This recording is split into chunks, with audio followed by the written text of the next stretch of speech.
చిత్తూరు జిల్లా పుల్చల మండల పరిసర ప్రాంతాల్లోని గ్రామాల్లో ప్రతిరోజు రాత్రి వేళల్లో ఏదో ఒక చోట ఏనుగుల గుంపు తమ దాడుల వేటను కొనసాగిస్తున్నట్లు రైతులు తీవ్ర ఆందోళన చెందుతున్నారు. మంగళవారం రాత్రి తూర్పు విభాగం అటవీ ప్రాంతం నుంచి 16 ఏనుగుల గుంపు బయలుదేరి పాళ్లెం పంచాయతీ కోటపల్లి వద్దకు చేరుకున్నాయి. జూపల్లి, కోటపల్లి, కల్లూరు పరిసర ప్రాంతాల్లోని కట్టకిందపల్లి పరిసర ప్రాంతాల్లో ఉన్న పంటలపై తమ దాడుల వేటను కొనసాగించాయి. కల్లూరులోని కట్టకిందపల్లికి చెందిన రైతులు మధుబాబు నాయుడు, బాలాజీ నాయుడు, విశ్వనాథ నాయుడు, అఫ్సర్, షామీర్, సుబ్బరాజులకు చెందిన మామిడి, కొబ్బరి చెట్లను అవి ధ్వంసం చేసినట్లు వారు తీవ్రంగా వాపోతున్నారు.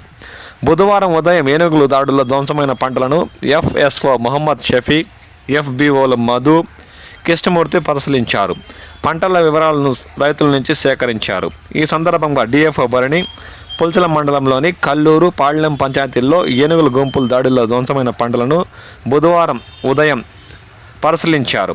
ఇటీవల ఏనుగుల నుంచి పంటలను రక్షించేందుకు ఏర్పాటు చేసిన సోలార్ రిఫ్లెక్ట్ లైట్లను ఏనుగులు ధ్వంసం చేయడం గుర్తించారు. ఈ సందర్భంగా మాట్లాడుతూ ఏనుగుల నుంచి పంటలను కాపాడేందుకు అటవీ సరిహద్దుల్లో సోలార్ కంచె ఏర్పాటు చేసేందుకు చర్యలు తీసుకుంటామని ఆమె పేర్కొన్నారు.